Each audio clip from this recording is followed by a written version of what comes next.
की उदारता से ये पवित्र श्रावण का महीना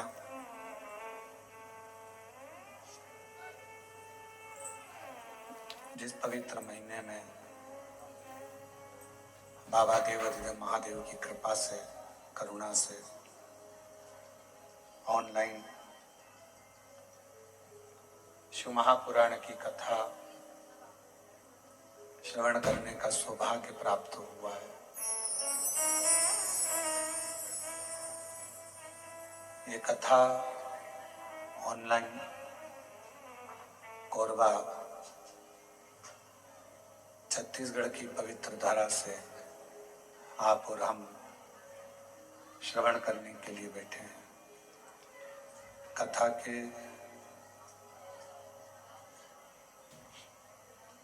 मुख्य यजमान श्री महाकाल भक्त मंडल कोरबा छत्तीसगढ़, दुर्गेश जी शर्मा, राजेंद्र तारक जी, शैलेश शुक्ला जी, अमृतलाल गुप्ता जी, शत्रुघ्न जी, सतीश पांडे जी, सुरेश गुप्ता जी, संजय गुप्ता जी, नितिन जायसवाल जी, राखी तारक जी, संतोषी गोस्वामी जी एवं मुख्य यजमान श्री भारत अग्रवाल जी, ओम प्रकाश साहू जी, एक बार इन सभी के लिए जोरदार तालियों का स्वागत करना। जिन्होंने इस पवित्र पावन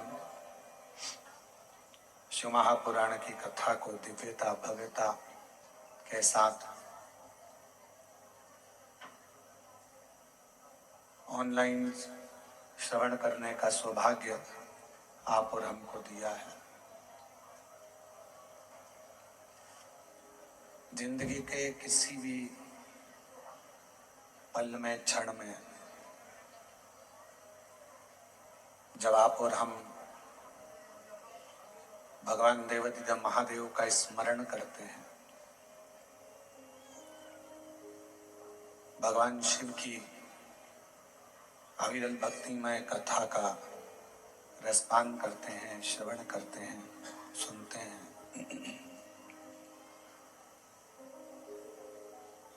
तो हमारे जीवन में कोई बदलाव जरूर आता है।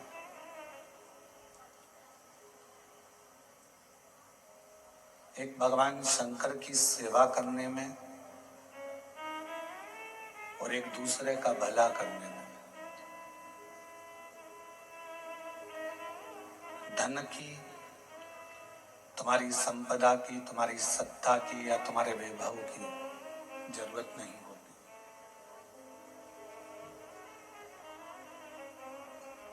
शिव जी की सेवा करना है, भगवान शंकर की अगर भक्ति करना है, भगवान शंकर का भजन करना है, सेवा करना है, उसमें भी धन की मूलता नहीं है।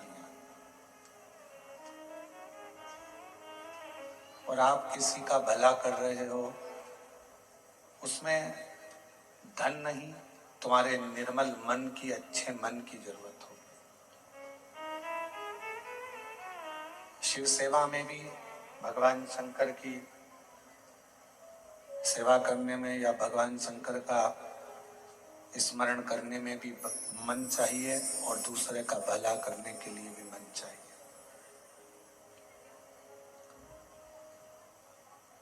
आज का व्यक्ति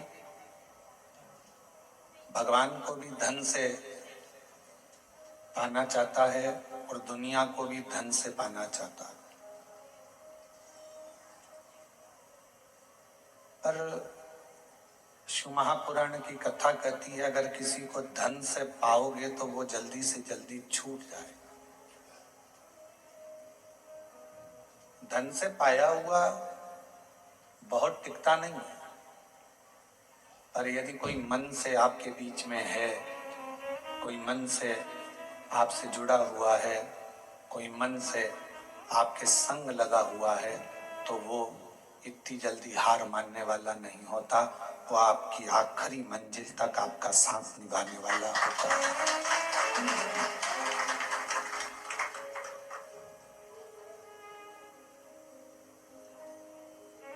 कोई तुमसे कहे कि इतना धन लगेगा और इतना पैसा लगेगा तब भगवान मिलेंगे, तो फिर उसको व्यर्थ ही मानना।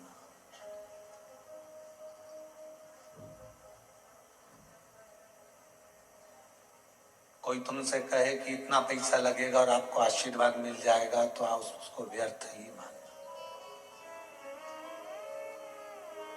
उसकी कोई मूलता नहीं है। हम अपने व्यासपीठ से, अपने इस व्यास गादी से हम बार बार कहते हैं, अगर कोई तुमसे हमारे लिए भी कहे कि सियोर वाले महाराज जी का हम आशीर्वाद दिला देंगे, समझ लेना पक्का झूठ बोल रहा है। क्योंकि हम 4 दिन तो मिलते ही नहीं है। 5वें और 6ठे दिन जो आता है उससे मिलना हमारा कोई उसका शुल्क नहीं रहता, कोई धन नहीं रहता, कोई संपदा नहीं रहती। केवल आप आए और आपका और हमारा मिलना हुआ, 2 क्षण आपका आशीर्वाद हुआ और उसके बाद आप जाए। पर कोई संपदा, कोई धन से ना परमात्मा मिलता है और ना गुरु मिलता है।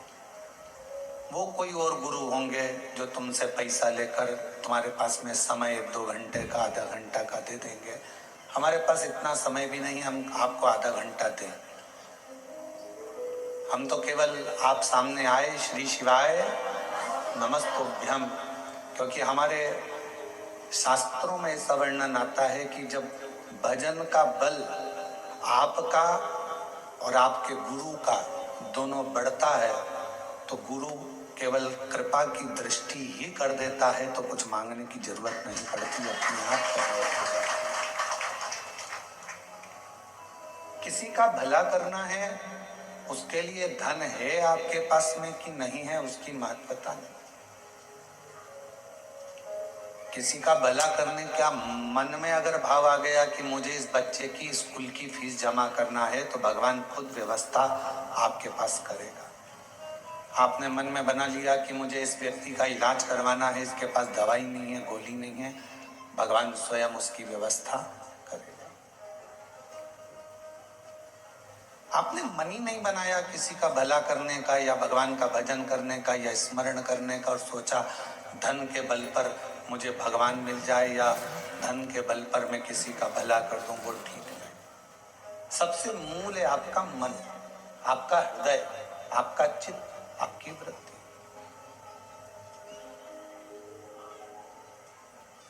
और भगवान शंकर को मानने वाले जितने भी शिव भक्त हैं, जो श्रावण के महीने में भगवान शंकर की आराधना कर रहे हैं, श्रावण के महीने में भगवान शंकर का भजन कर रहे हैं, श्रावण के महीने में शिव महापुराण की कथा को कोरबा छत्तीसगढ़ की पवित्र धरा से ऑनलाइन सुन रहे हैं, उनसे भी कहेंगे, जितने भगवान शिव के मानने वाले हैं, वो अपने अंदर एक बात उठा लेना कि मेरे शंकर भगवान तुम्हारे धन से, संपदा से, तुम्हारी सत्ता से, तुम्हारे वैभव से, तुम्हारी दौलत से कभी भी मेरा शिव प्रसन्न नहीं होता। मेरा भगवान तो तुम्हें जो निशुल्क 1 लोटा जल मिला है, बेलपत्र वृक्ष पर निशुल्क मिली है, और जल की धार और बेलपत्र एक चढ़ाकर आप बाबा को अपना बना सकते हो, शिव को अपना कर सकते हो। अब उसमें कोई आपका शुल्क नहीं लगा। 1 लोटा पानी में आपका कोई शुल्क लगा है क्या? अपने घर का लोटा, अपने घर का पानी, यहाँ तक शिव महापुराण ने कहा कि मंदिर का पानी भी नहीं उठाना, मंदिर का लोटा भी नहीं उठाना। अपने घर से लेकर जाओ, अपना दर्द सुनाने के लिए, अपने मन की बात भगवान को कहने के लिए, अपने साथ अपना जल लेकर जाए।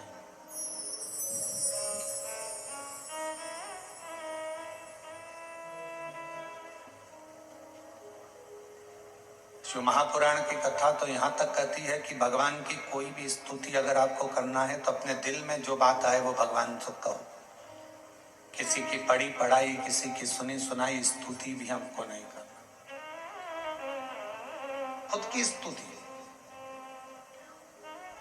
जो आपके दिल से निकल रही हो भगवान के लिए, उसको पुकारने के लिए, उसको बुलाने के लिए, वो स्तुति खुद करिए।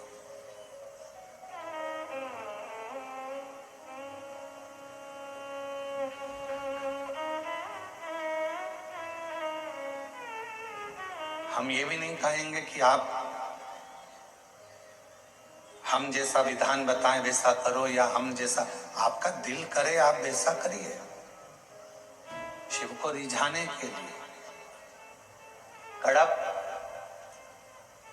एक ऐसा भील वन में रहने वाला, उसके पास में कुछ भी नहीं था, केवल उसने गांव के किसी व्यक्ति को पूजन करते देख लिया था और वो भी पूजन करना प्रारंभ कर दिया। पांव से तो उसने जलाधारी के आसपास में पड़े हुए फूल पत्ती को हटाया, मुंह में भरे हुए पानी को शिवजी पर चढ़ाया, जो उसके पास में मांस आदि था उसका भोग लगा दिया। अब उसकी साधना, उसका तप कितना बड़ा कि ब्राह्मण देवों ने, पंडित जी ने भगवान शंकर के शिवलिंग को पिंजरे में बंद कर दिया था।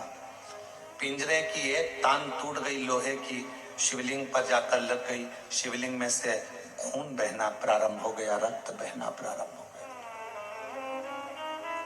कड़प आया, उसने देखा मेरे शंकर भगवान का नेत्र लग गया, नेत्र में ये लोहे की तान लग गई, आंख फूट गई। हाथ लगाया, खून नहीं रुका, कपड़ा लगाया, रक्त नहीं रुका। तब उसने अपनी त्रिशूल से आंख निकाल ली और वही शिवजी के शिवलिंग पर लगा दी, वही। और भगवान शंकर उसी समय प्रकट हो गए। ना मैं तुझे जानता हूं, ना तू मुझे जानता है, केवल तेरी भक्ति। और इतनी विचित्र। कड़प से पूछा तुझे मांग क्या चाहिए? कड़प ने कहा बस इतना दे दीजिए कि संसार में रहने वाला कोई मनुष्य जिसको कुछ भी नहीं आता, आपका मंत्र भी नहीं आता, आपकी साधना भी नहीं आती, आपकी स्तुति भी नहीं आती, पूजन करने का तरीका भी नहीं आता, अगर वो आड़ी टेढ़ी भी पूजन करे, कैसे भी आपके मंदिर तक पहुंच जाए, बस आप जैसे मुझ पर कृपा करे हो ऐसी ही कृपा उस पर भी कर देना। ये कड़प ने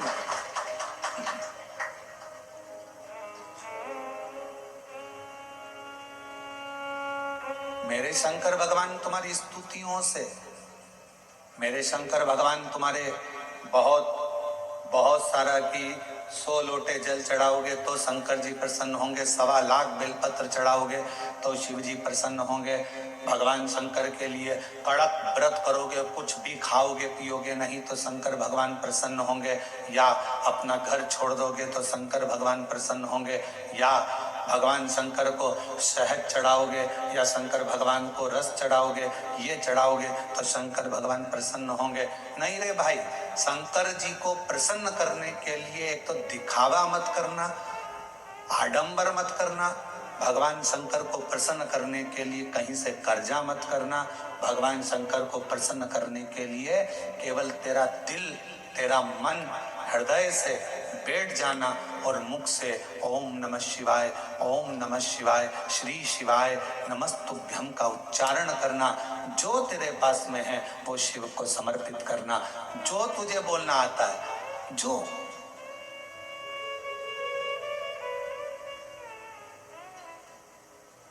छोटा सा बच्चा तोतला बोलता है, माँ को अच्छा लगता है कि नहीं लगता है? बोलो, जम के बोलो, लगता है। छोटा सा बच्चा किसी से भी अगर तोतरी भाषा में बोलेगा सबको अच्छा लगेगा। तोतरा बच्चा, छोटा बच्चा गाली भी दे देगा तो सबको अच्छा लगेगा। वही बच्चा बड़ा हो जाए, बड़ा होने के बाद गाली बक दे तो लड़ाई हो जाए। तोतरा है, माँ बाप स्वीकार करेंगे, लोग स्वीकार करेंगे। छोटा है, सब स्वीकार करेंगे। शिव जी की कथा कहती है कि भगवान शंकर को रिझाने के लिए आपकी तोतरी भाषा से, आपके निर्मल मन की भाषा से, आपके हृदय की भाषा से आप शिव जी को जैसे रिझाना चाहोगे, शंकर भगवान जल्दी प्रसन्न होंगे। और अगर आप आडंबर से, दिखावे से, छल से परमात्मा को पाने का प्रयास करोगे तो शिव कभी प्राप्त नहीं होगा। उसको पाने का तरीका ही सहजता है। निर्मल मन सो मोहि पावा, मोहि छल छिद्र कपट ना पावा। भगवान को पाने का सबसे सुंदर तरीका है कि बस हृदय से उसको पुकारो।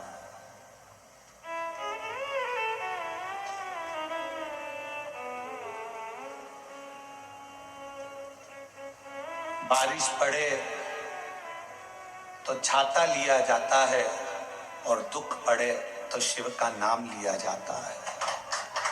केवल जब दुख आए, तकलीफ आए, कष्ट आए, परेशानी आए, थोड़ा सा भी जीवन में अगर लग रहा है कि हमारी कष्ट की जिंदगी चल रही है, हमारे परेशानी का जीवन चल रहा है, उस समय पर शिव नाम लेना प्रारंभ कर दो, श्री शिवाय नमस्तुभ्यम कहना प्रारंभ कर दो। धीरे धीरे उसका नाम उच्चारण करना प्रारंभ कर दो। घर के दरवाजे पर श्री शिवाय नमस्तुभ्यम लिख दो। गाड़ी पर, बंगले पर, दुकान पर, जायदाद पर उसका नाम लिख दो कि अब हमारे बस का नहीं है, लोग हमको तकलीफ दे रहे हैं, कष्ट दे रहे हैं, अब दुनिया हमारे से नफरत कर रही है, पर मेरे बाबा तू मुझे निभा लेना। पूरी जमीन, जायदाद, मकान, गाड़ी, खुद सब पर श्री शिवाय नमस्तुभ्यम लिख दो, उसके सुप्रत कर दो। एक बहन ने एक पत्र लिखा था कल की रुद्राक्ष क्यों पहना जाता है, तुलसी की माला क्यों पहनी जाती है, रुद्राक्ष पहनने का कारण क्या है, तुलसी की माला पहनने का कारण क्या है, क्यों रुद्राक्ष पहना जाए, क्यों तुलसी की माला पहनी जाए, उसका कारण क्या है। हम आपसे पूछते हैं, सब बोलना, एक कटोरी में शक्कर ले लो, ठीक है, उसमें तुलसी का थोड़ा सा दल डाल दो, क्या बन गया, जम के बोलो, प्रसाद।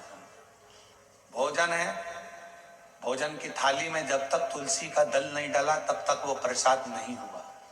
तुलसी का एक पत्ता, थोड़ा सा दल भोजन की थाली में डल गया, क्या बन गया, इतना बड़ा भगोना भरकर नुक्ति बनी है, सेव बना है, प्रसाद बना है, उसमें थोड़ा सा तुलसी का दल डाल दो, क्या बन गया, प्रसाद। अब शिव का प्रसाद कैसे बनता है, तो कहा भगवान के प्रसाद में जो सामग्री हो उसमें बेलपत्री डाल दीजिए, रुद्राक्ष का भाग उसके अंतर्गत, अर्थात भगवान शंकर स्वयं मां महागौरी से कहते हैं, हे महागौरी, हे गौरी, हे महागौरी। जैसे तुलसी भोजन में डालने पर प्रसाद बन जाती है, उसी तरह संसार का मनुष्य जब किसी रुद्राक्ष को अपने गले में धारण करता है तो वो मेरे लिए प्रसाद बन जाता है, मेरा अपना बन जाता है, उसको मैं स्वीकार कर लेता हूं, वो मेरा अपना है। अब प्रसाद को आप लोग नाली में फेंकते हो क्या, प्रसाद को आप गटर में फेंकते हो क्या, प्रसाद को आप कहीं गलत जगह डालते हो क्या, नहीं, क्योंकि वो प्रसाद बन गया। गले में अगर रुद्राक्ष की माला आ गई, एक रुद्राक्ष तुम्हारे गले में लाल धागे में पड़ा हुआ है, तुलसी की माला तुम्हारे गले में पड़ी हुई है, आप भगवान का प्रसाद हो। अगर चलते फिरते मौत का किसका ठिकाना, मृत्यु का किसको भरोसा, कब प्राण छूट जाए। अगर हमारे गले में रुद्राक्ष पड़ा है, तुलसी की माला पड़ी है और हमारे प्राण छूट भी गए तो हम वो प्रसाद हैं कि हमें नरक में नहीं पटका जाएगा, गलत जगह पर नहीं पटका जाएगा, हमको श्रेष्ठ जगह पर रखा जाएगा। प्रसाद को नाली में नहीं डालते, प्रसाद को गटर में नहीं डालते, रुद्राक्ष पहनने वाला, तुलसी की माला धारण करने वाले को गलत जगह पर नहीं भेजा, गलत जगह। आप गले में अगर रुद्राक्ष धारण करते हो तो शिव का प्रसाद हो। और जितने शिव भक्त इस ऑनलाइन शिव महापुराण की कथा को आस्था चैनल पर श्रवण कर रहे हैं, फेसबुक, यूट्यूब पर सुन रहे हैं और सोशल मीडिया पर इस कथा को अगर श्रवण कर रहे हैं, तो उनसे कहूंगा अपने गले में एक रुद्राक्ष अवश्य डालो। तुलसी की माला भी अगर है तो भी एक रुद्राक्ष जरूर डालो। क्यों? अगर गूगल पर सर्च करोगे, फेसबुक, यूट्यूब पर सर्च करोगे, इंस्टा पर सर्च करोगे तो उसमें आपको मालूम पड़ेगा एक रुद्राक्ष यदि हमारे गले में होता है तो हमारी बीपी, शुगर, थायराइड, इन सबको लेवल में रखता है और वो ना शुगर बढ़ने देता है, ना शुगर घटने देता है, ना बीपी बढ़ने देता है, ना बीपी घटने देता है। एक रुद्राक्ष अपने गले में होना चाहिए।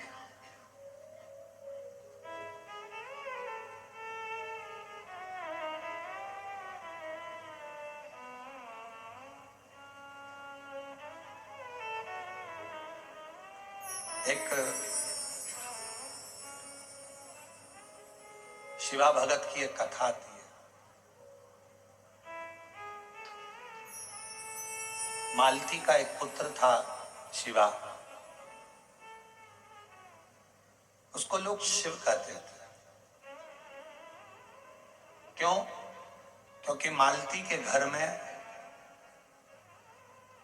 कमाने वाला कोई नहीं था, ससुर के प्राण छूट गए थे, पति शरीर से विकलांग था और मालती मेहनत करती, परिश्रम करती।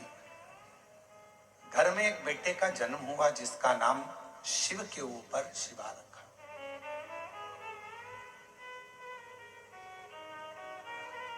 पति विकलांग है, पत्नी कमाने जाती है, मेहनत करती है, परिश्रम करती है।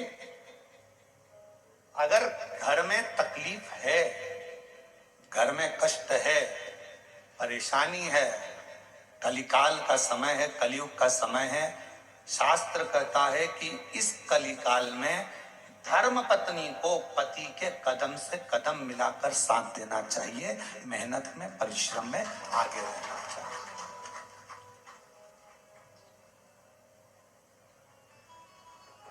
वो समय गया जिस समय पर नारी केवल चौके का काम करती थी और लोग गाली देते थे, अपशब्द कहते थे, ताना देते थे, वो घर में रह लेती थी।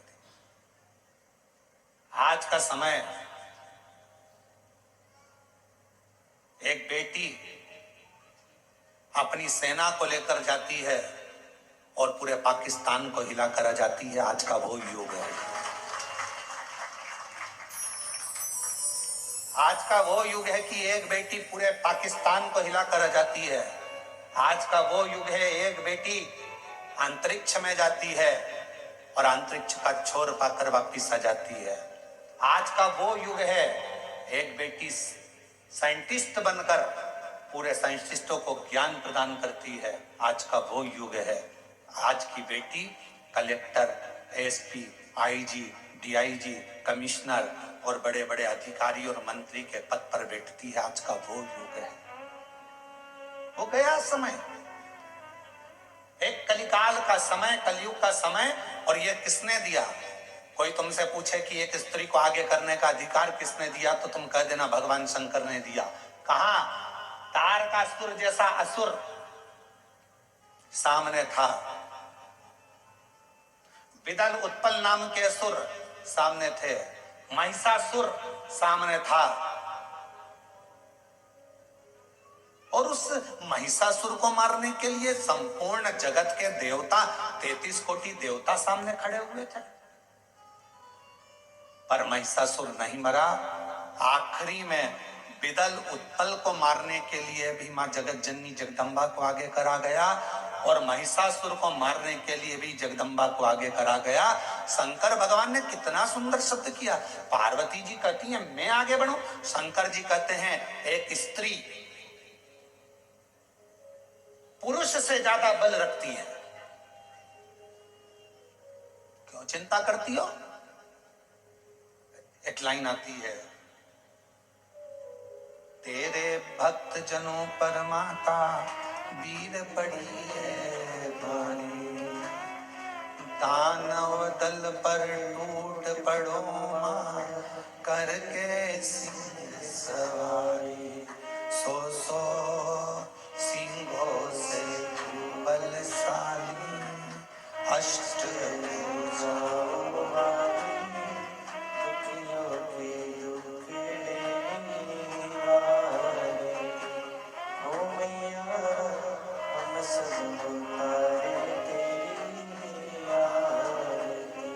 सिंह, जाऊं क्या बोलो जरा, फिर से लाइन बोलो, सो सिंहों से बलशाली अष्ट भुजावाली, दुखियों के दुख देने वाली। 100 सिंहों से तू बलशाली है जगत जननी, 100 सिंहों से अब जरा विचार करिएगा, किसी व्यक्ति को अगर संबोधित किया जाता है, ये तो शेर है, मतलब वन ओनली एक, और बहू को सम्मानित किया जाता है, 100 पे भारी है। बोलो सही है कि गलत है? एक व्यक्ति को संबोधित किया जाता है, वन ओनली, शेर है, और अगर स्त्री को संबोधित किया जाता है तो कभी कभी सास भी कह देती है मेरी बहू तो 100 पे भारी। किसकी सुने? 100 पर भारी। इतनी बोलती है, इतना बोलती है कि 100 लोग बोले इतना बोलती है, इतना तेज है, इतनी तेज, पूरा मार्केट करके गाड़ी उठाए फुड़ फुड़ करके जाए, पूरा मार्केट करके 100 पर भारी। बोलो बोलो, सत्य है कि गलत है? संबोधन, अब किसी व्यक्ति के लिए ये तो शेर है, शेर ओनली वन, और वो 100, पूरी 100 भारी है। 100 सिंगों से बलशाली, अष्टभुजाओं वाली, दुखियों के दुख ओ मैया हम सब उतारे तेरी आरती। अब 100 सिंहों के बराबर उसमें बल है।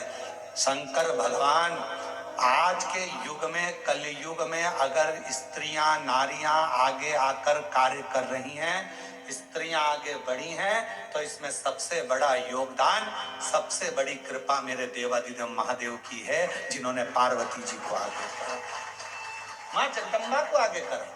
तू असुरों को मार सकती है, तो भद्रकाली बन सकती है, तो कुष्मांडा बन सकती है, तो स्कंदा बन सकती है, और एक समय ऐसा आए तो तू अन्नपूर्णा भी बन सकती है। याद करिए, जब पूरा विश्व भूख से बिलख रहा था, पूरा विश्व, अकाल पड़ गया पूरी सृष्टि में, तड़पने लगे लोग, पक्षी मरने लगे, पशु मरने लगे, मानव मरने लगे, कुछ नहीं बचा। शिव अखंड समाधि में डूबे हुए थे,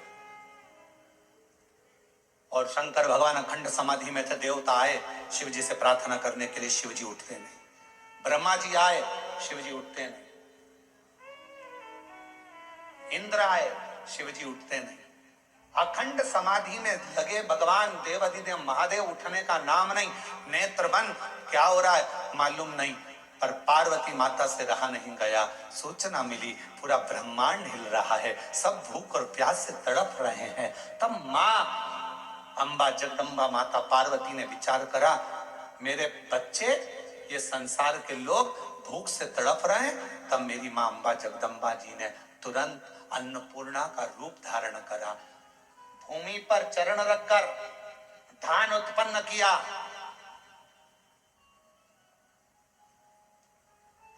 धान उत्पन्न किया और चरण रखकर धान लेकर मेरी माँ थोड़ा सा अन्न का भाग लेकर, जो मेरी अन्नपूर्णा माता ने जीवों का भरण पोषण करना प्रारंभ करा, तो माता जी को अन्नपूर्ण सदा पूर्ण शंकर प्राण वल्लभ है।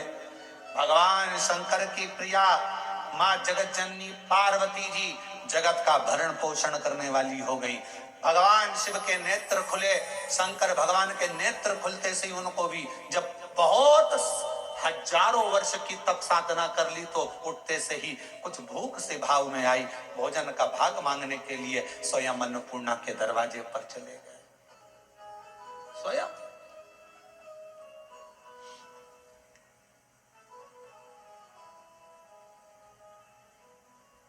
जब जगत पूरे विश्व में हाहाकार मचती है, तो वो अन्नपूर्णा बन जाती है। अगर नारी को अगर शक्ति दी है तो किसने दी? शिव ने। शंकर भगवान की सारे चरित्रों को उठाकर देखिएगा, केवल देवादिदेव महादेव अपना अर्ध नारीश्वर स्वरूप का दर्शन कराते हैं।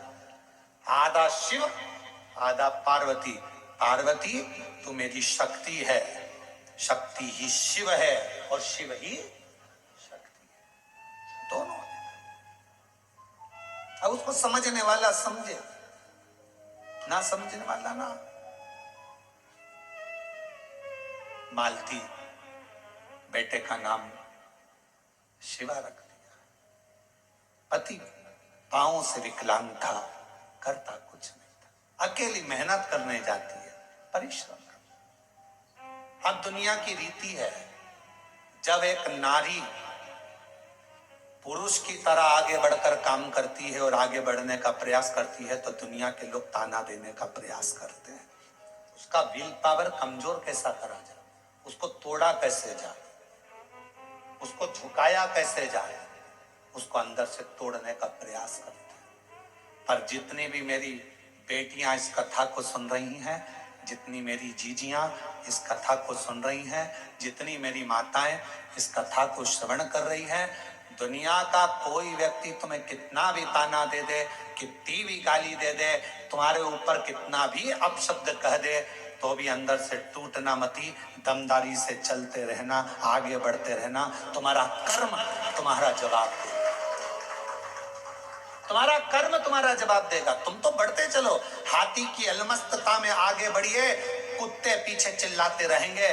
कुत्तों की वो औकात नहीं होती जो सामने आकर भोग दे, कुत्ता हमेशा पीछे ही भोगता है। तुम अपनी अलमस्ती में चलो मेरी बहनों, तुम अपनी अलमस्ती में चलिए मेरी जीजियों, अपनी लगनता, अपनी कर्मता। मैं मेहनत करूंगी, पढ़ाई करूंगी, परिश्रम करूंगी, मैं आगे बढ़ूंगी। लोग ताना देंगे, अपशब्द कहेंगे, गालियां देंगे, आपके बारे में आड़ा टेढ़ा विचार रखेंगे, पर आप एक हाथी की तरह बढ़ते चले जाना, क्योंकि कुत्ता पीछे ही भौंकता है, हाथी के सामने नहीं आ पाता। कुत्ते का काम है पीछे भौंकना, वो हाथी के सामने नहीं आ पाता, क्योंकि कुत्ते को भी मालूम है कि हाथी के पांव में वजन है, सामने आऊंगा तो दुबच देगा, इसलिए कुत्ता केवल पीछे ही भौंकता है, उसकी वहीं तक सामर्थ्यता है।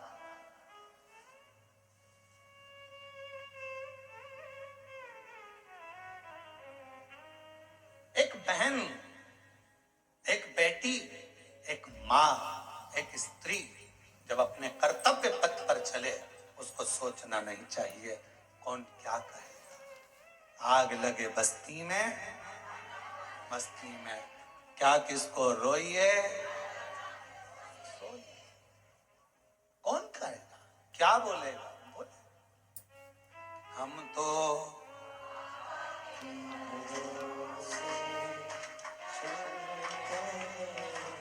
तो बाबा के भरोसे चलते, ये दुनिया वाले जलते, ये दुनिया वाले जलते, डमरू वाले के भरोसे चलते, काशी वाले के अपनी मस्ती में मेरी बहनों, मेरी जीजियों, मेरी बेटियों, अपनी मस्ती में अपने कर्तव्य पथ पर आगे बढ़ो। गली गली में कुत्ता मिलेगा, क्या हाथी सबसे भिड़ता है? बोलो बोलो, जम के बोलो। गली गली में कुत्ता मिलेगा, क्या हाथी सबसे भिड़ता है? नहीं। हाथी को मालूम है ये भोगता रहेगा, अपन बढ़ते रहेंगे, फिर अगले गांव जाएंगे, फिर अगली जगह जाएंगे, फिर चिल्लाएंगे। इनका फर्ज है चिल्लाना, क्योंकि पैदा ही इसलिए हुए हैं कि इनको चिल्लाना ही है। अपना कर्म, अपना कर्तव्य, अपने को आगे बढ़कर जाना, अपना कर्तव्य,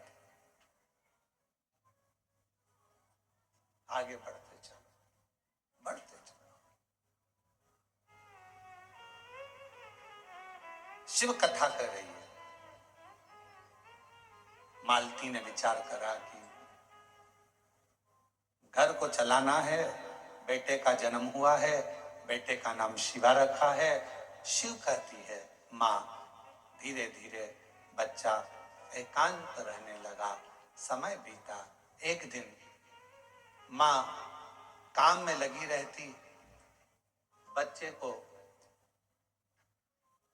घर में जब भरण पोषण का कुछ ना पड़ा, कुछ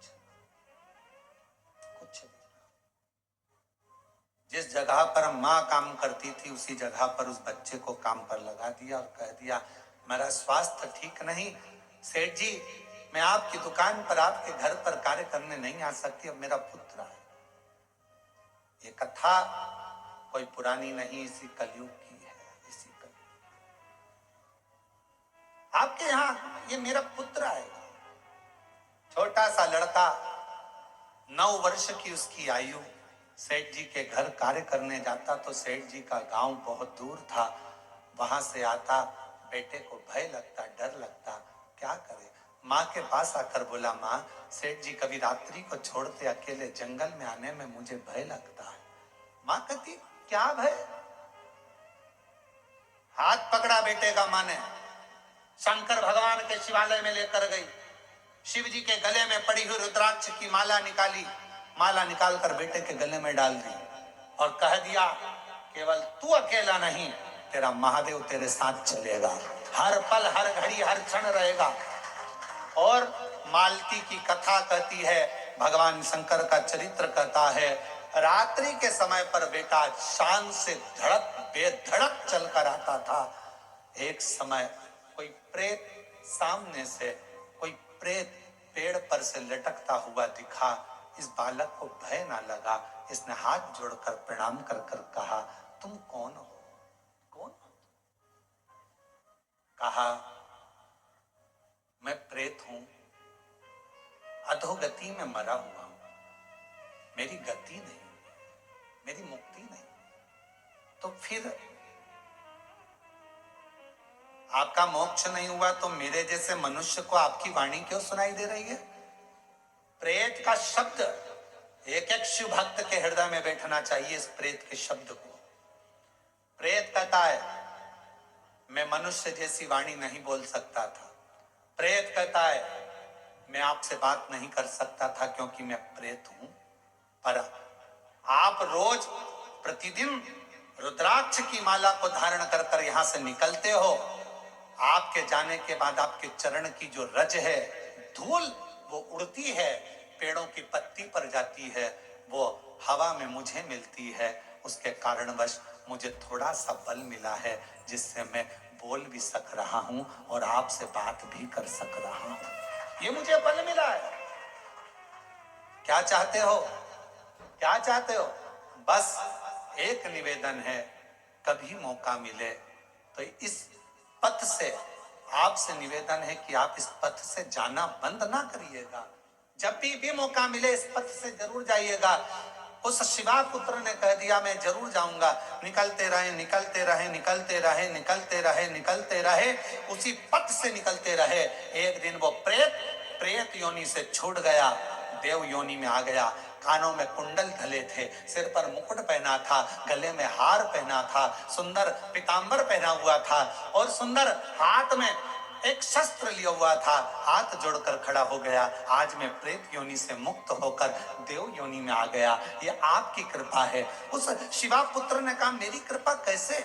मैंने तो कुछ करा ही नहीं, बस आपके गले में पड़े हुए रुद्राक्ष को पहनकर आप जाते थे और आपके रज से मैं कृतार्थ होता चले गया, मेरा उद्धार होता चले गया। उस प्रेत ने जो कहा, कितनी सुंदर बात कही। अगर रुद्राक्ष पहनकर कोई संसार का मनुष्य किसी मार्ग से निकल कर जाता है तो ना जाने कितने कितने प्रेतों का और जीवों का कल्याण करते करते जाता है। सांसारिक मनुष्य की तो बात ही दूसरी है। और शंभु शरण मांगो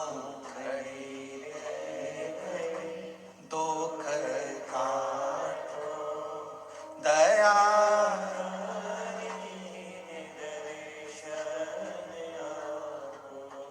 शंभु शरण मांगो घड़ी रे, दुख काटो दया करीने दर्शन।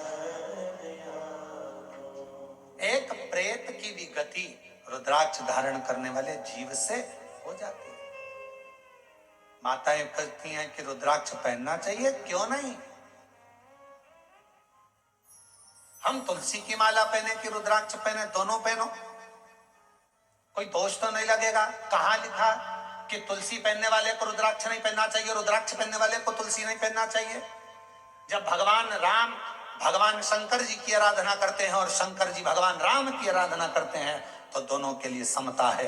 किसी के लिए ना तुलसी से भेद, ना रुद्राक्ष से भेद, दोनों धारण कर गले में एक रुद्राक्ष का मन का आपके जीवन में ना जाने कितनी व्याधियों से, कितने दुखों से तुमको निकाल देता है, कितने दुखों से। एक पत्र है, देखिए।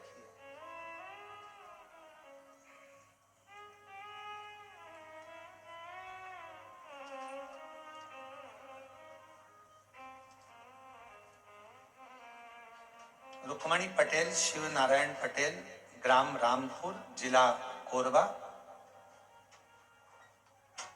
रामपुर करतला, छत्तीसगढ़ से। 12 वर्ष तक मेरे यहाँ संतान का सुख नहीं हुआ। हमने मेडिकल टेस्ट कराया, टेस्ट भी करवाया, सब कुछ करवाया, पर संतान का सुख नहीं हुआ। तब किसी ने कहा कि सफेद आंकड़े की जड़ का प्रयोग करो और भगवान शंकर का पशुपति व्रत करो, टीवी पर कथा आती है वो सुनो। हमने सब कुछ किया। फिर बाद में जब संतान का सुख नहीं आया तो फिर वापस व्रत किया और कोकड़ी में आपकी कथा थी, वो श्रवण करी। बाबा की ऐसी कृपा हुई गुरुदेव, मेरे बाबा ने 12 साल के बाद मुझे संतान दी। मैं बाबा को प्रणाम करती हूँ।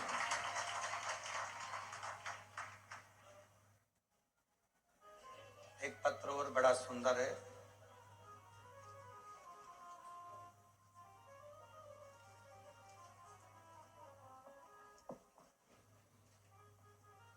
एक रुद्राक्ष के जल की क्या महत्वता इस पत्र में देखिए। मेरा नाम श्रीमती रितु डिक्सेना, ग्राम हरदी बाजार में रहती हूँ। हरदी बाजार की पुत्रवधू हूँ। बाबा, शादी के 12 वर्ष के बाद 2023 में मेरे गर्भ में मुझे तकलीफ हुई। पहले डॉक्टरों को दिखाया तो बच्चेदानी में छाले बता दिए।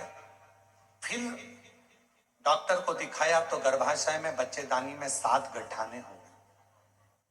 घबरा गए। डॉक्टर ने कहा ये गठानों की जांच होगी, मालूम पड़ेगा कि कौन सी बीमारी है। हम लोग घबरा गए। तब किसी ने कहा कि सीहोर जाकर अगर वहां का रुद्राक्ष लाया जाए, और सीहोर गए। वहां से आकर गुरुजी हमने पशुपति व्रत भी किया, रुद्राक्ष को पानी में गलाकर उसका जल पीना प्रारंभ करा। और फिर 29/5/2025 में हम बिलासपुर में फिर चेकअप कराने के लिए गए। बाबा ने ऐसी कृपा कर दी, कोई ऑपरेशन करने की जरूरत नहीं पड़ी और बाबा की कृपा से मेरी पूरी रिपोर्टें नॉर्मल आ गई।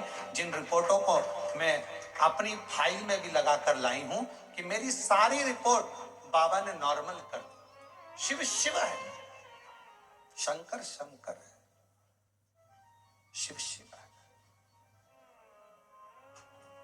एक रुद्राक्ष यदि गले में पड़ा हुआ है, एक रुद्राक्ष यदि हम उसका जल पी रहे हैं, एक रुद्राक्ष हमारे घर में हम रख रहे हैं, उसका जल पी रहे हैं, या हमारे गले में धारण कर कर रख रहे हैं, उसका फल हमको मिलता जरूर।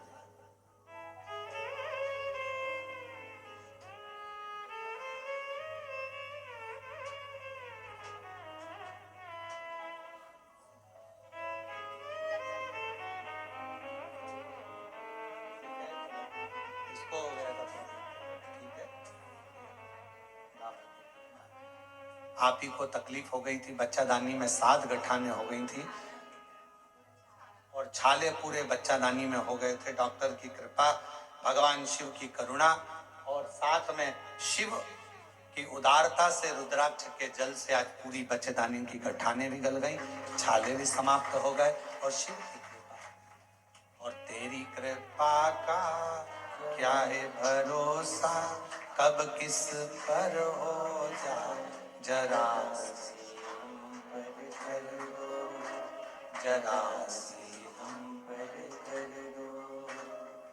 तेरी कृपा का क्या है भरोसा, कब किस पर हो जाए जरा जरा जिस पर भी हो गई तेरी कृपा करुणा वो भव पार हुआ, भव पार हुआ। पापी हो चाहे जितना उसका भी बाबा उद्धार हुआ, उद्धार हुआ। गिद्ध अजामिल गणिका जैसे तेरे मन को भा, जरा सी हम पर कर दो, जरा सी हम पर कर दो। तेरी कृपा का क्या है भरोसा, कब किस पर हो जाए, जरा सी हम पर कर दो, जरा सी हम पर कर दो। शिव कृपा, शिव करुणा। एक छोटा सा रुद्राक्ष गले में पड़ा रहना, डले रहना। कितनी कितनी तकलीफों से, कितने कितने दुखों से, कितने कितने कष्ट से वो रुद्राक्ष आपको निकाल देता है, कितने कष्टों से।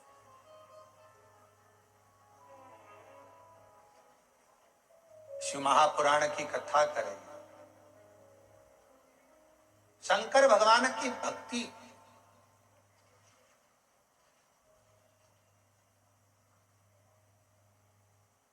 किसी का भला करने में और भगवान शंकर का भजन करने में धन मूल नहीं, मन मूल है। मन, आप कितना भजन करते हो, धन से भगवान कभी प्रसन्न नहीं हो सकता।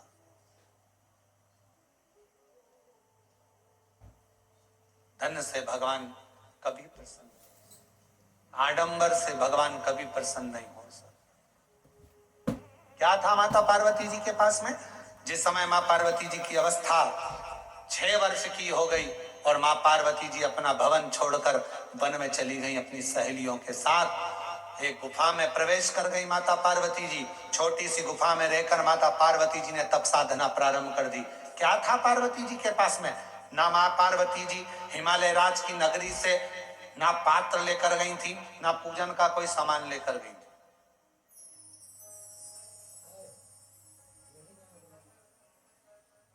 कोई वस्तु माता पार्वती जी लेकर नहीं गई। अपने पिता के घर से गई तो खाली हाथ गई। अपनी सहेलियों के साथ, सखियों के साथ गुफा में बैठकर भगवान का तप करने बैठ गई। जब पार्वती जी ने देखा कि मैंने हजारों समय निकाल दिया, वर्ष निकाल दिया, शिव जी प्रसन्न नहीं होते, शंकर भगवान सामने आते ही नहीं। और आपको पहले भी कथा में कहा, तप से भगवान को प्रसन्न करना कोई साधु, कोई सन्यासी, कोई तपस्वी, कोई साधक, कोई उपासक तप से भगवान को प्रसन्न कर सकता है। योग से, साधना से भगवान को कोई तपस्वी, साधक प्रसन्न कर सकता है। आप और हम तो कलयुग में रहने वाले हैं। आप तप करते हो क्या? आप करते हो तो बात दूसरी, हमसे तो नहीं बन पाता।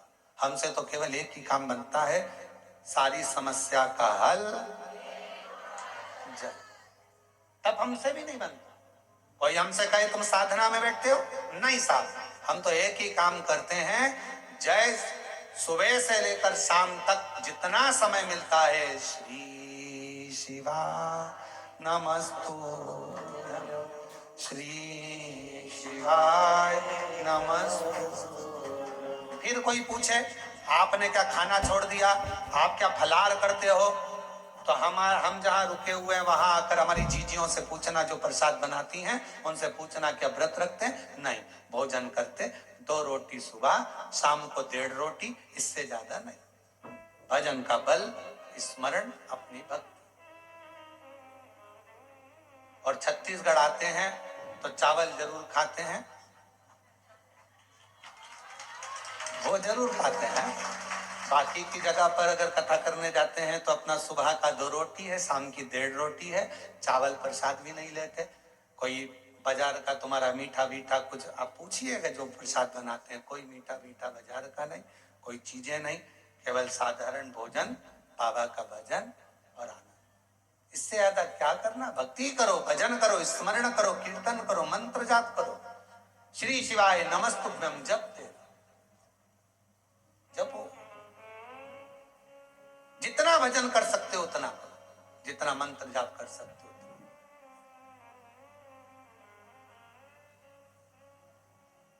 और हम तो शर्मा जी आपसे भी कहेंगे, हमारा जो प्रसाद बनता है उसमें थोड़ा प्रसाद कभी योग बन जाए तो पाना, शंकर जी की प्रसादी कभी योग बने तो जरूर लीजिए प्रसाद का भाव। और बनाने वाला भी कौन होता है? माताएं तो रोटी सेकती हैं और हमारे पंडित जी सब्जी से बनाते हैं, या आशीष भैया सब्जी बना देते हैं। जो भाजी अपने बच्चे लोग बनावे, पा लिया आनंद। शिव तत्व की प्राप्ति हो। शिव तत्व ना हमसे तब बनता, और हमें भरोसा है आपसे भी नहीं बनेगा। आपसे कोई कहते पेड़ के नीचे बैठी रहे, सिर पे पल्लू लेके बैठी 4 घंटे, तो बनेगा? घर छोड़ सकते हो? नहीं। नदी पर जाकर बैठ सकते हो? थोड़ा सा नदी में पानी बड़ा बारिश में तो पीछे खसक जाओगे, तुरंत नहीं बन सकता। ना हमसे तब बन रहा है, ना साधना बन रही है, ना हमसे कोई ऐसा व्रत बन रहा है। पहले के व्रत आज के व्रत में अंतर है। आज के व्रत में तो पेट भरकर फराल कर लो, फिर भूख लग जाती है, फिर सेव फल खा लिया, केला खा लिया, पपीता खा लिया, रात्रि के फिर फलहार की तैयारी, फिर वो खाने के बाद फिर दूध पीने की तैयारी, फिर आधी रात को फिर पति को नींद नहीं आ रही, पति बोले तेरा व्रत है? हाँ आज एकादशी है। पति ने मन में सोचा 11 बार खा लेती, एकादशी पूरी हो जाती, क्यों ना खा? व्रत नहीं।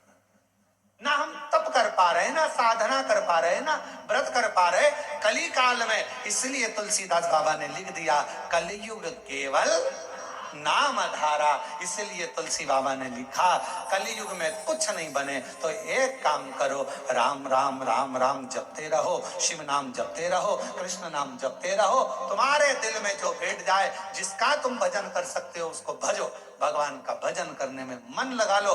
तुम जितना जपोगे आडंबर से दूर रहोगे, तुम जितना जपोगे सबसे दूर रहोगे। इसलिए कलिकाल में एक नियम बना लिया, सारी समस्या का हल जल।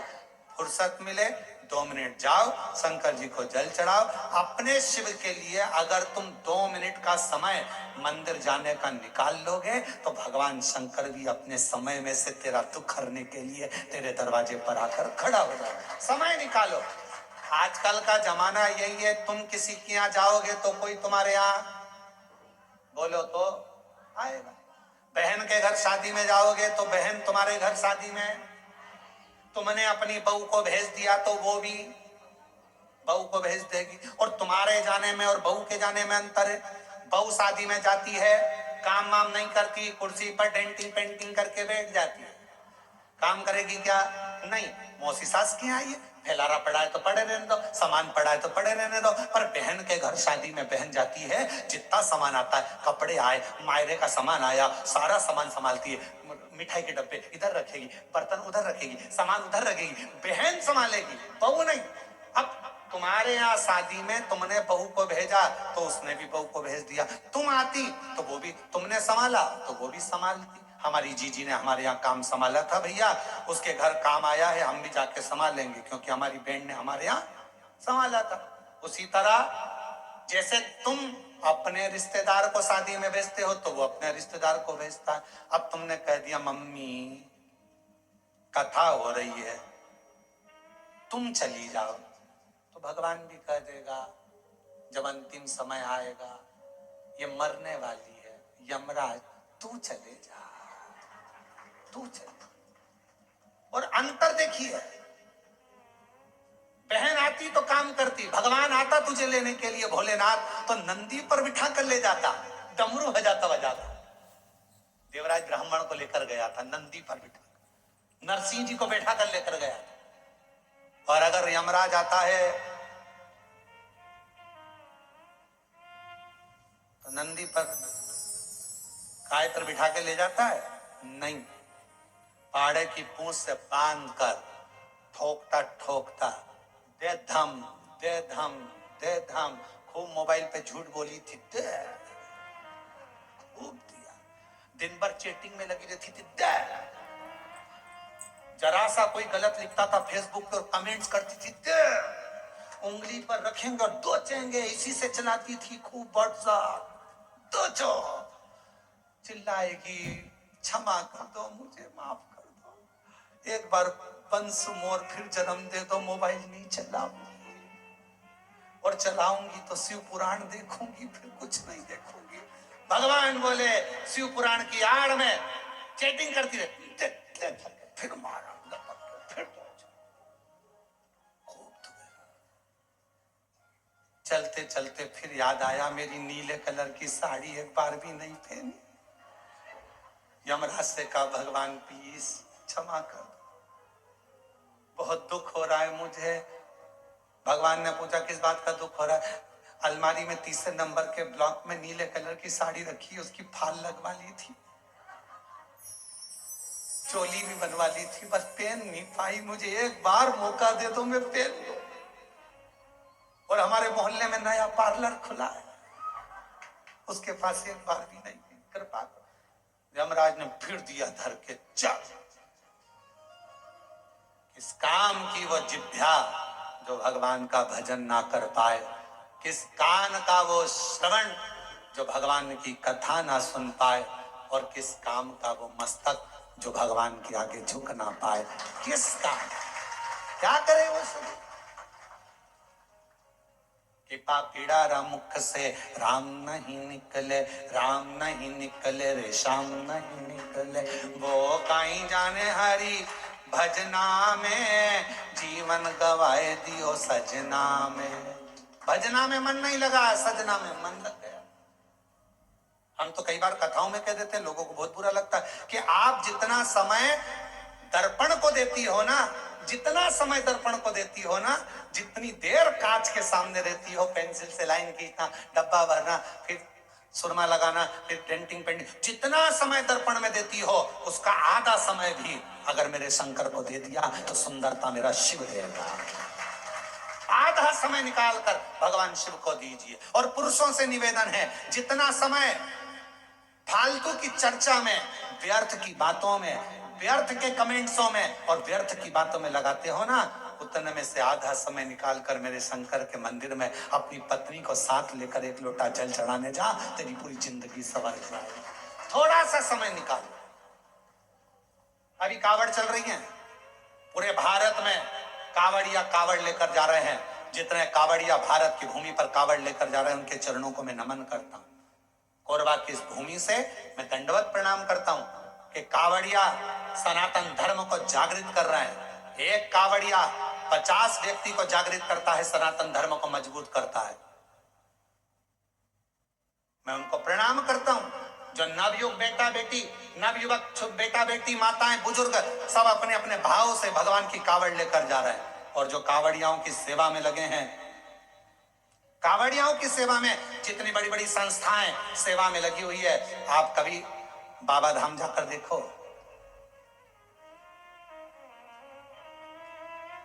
गए हो आप लोग बैद्यनाथ जी? बाबा धाम बैद्यनाथ गए? कावड़ भर के आए हो पहले कभी?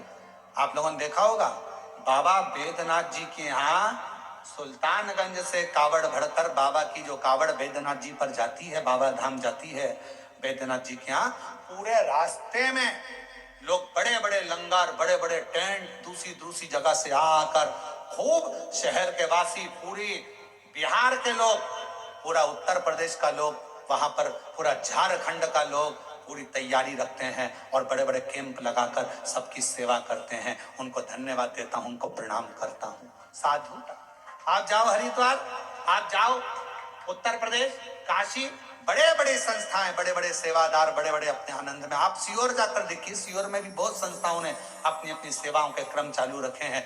करा रहे लोगों का मुख झूठा, किसी को पानी पिलाना, किसी को चाय पिलाना, किसी को नाश्ता कराना, अपने आनंद के साथ कर रहे हैं, भगवान की भक्ति के साथ।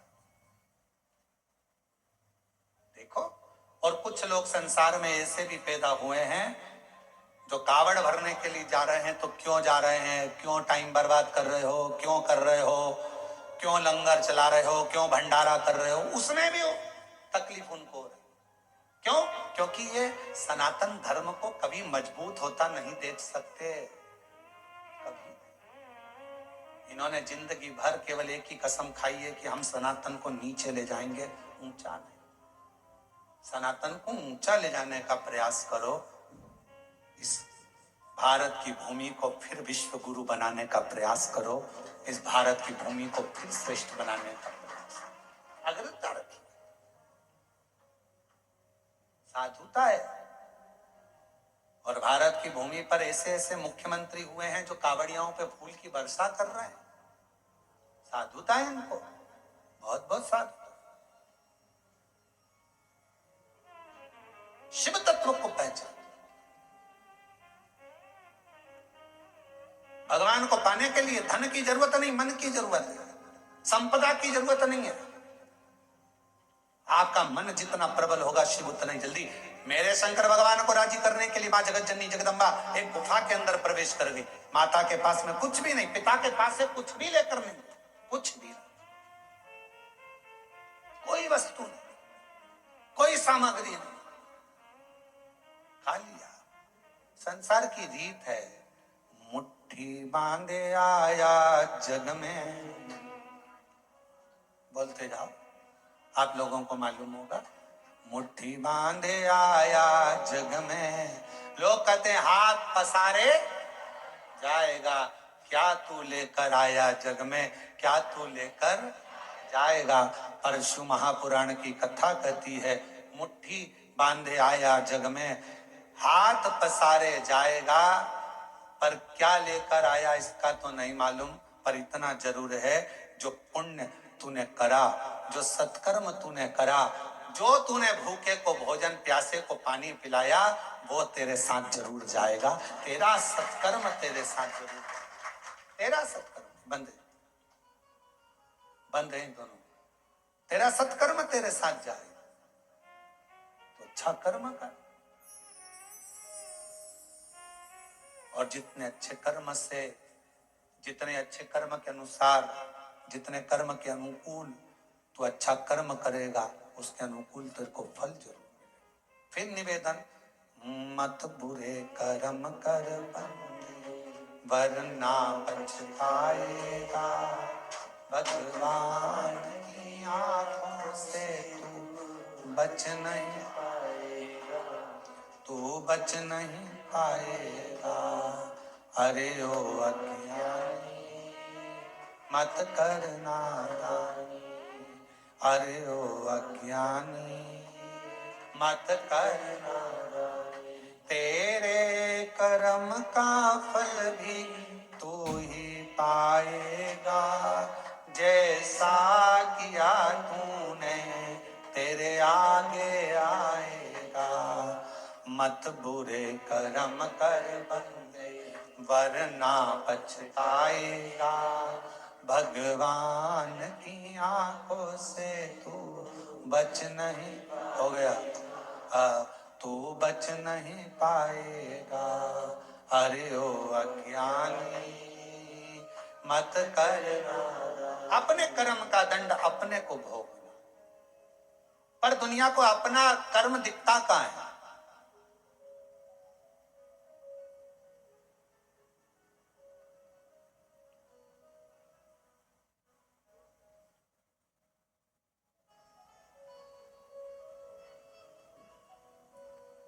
एक स्मरण में नहीं आ रहा है शिवलिंग का,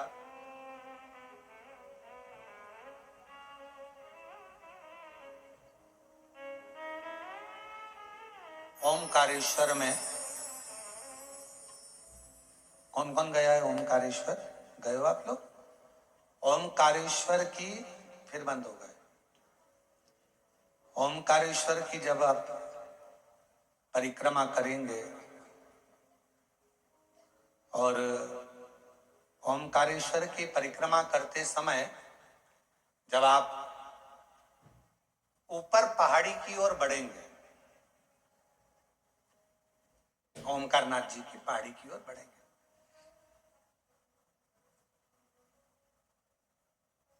एक गौरी केदार मंदिर आता है, गौरी शंकर मंदिर। एक गौरी केदार या गौरी शंकर मंदिर का स्मरण होगा तो